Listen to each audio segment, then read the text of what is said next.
There she go. So that's the way I shut mine off for the winter.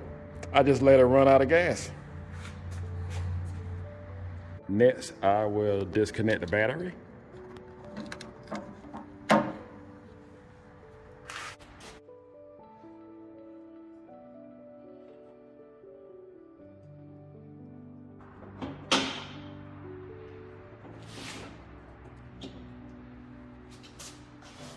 We are shut down for the winter, and I got my gas turned off. I got the battery disconnected, and she is all ready to go for next spring.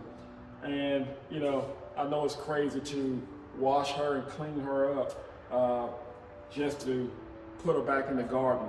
But if there's a tractor show, I will video me going to a tractor show to actually just hang out with my 40 and I.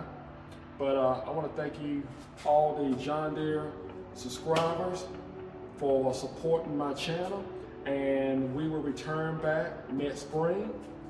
Thank you for watching. Take care, and God bless.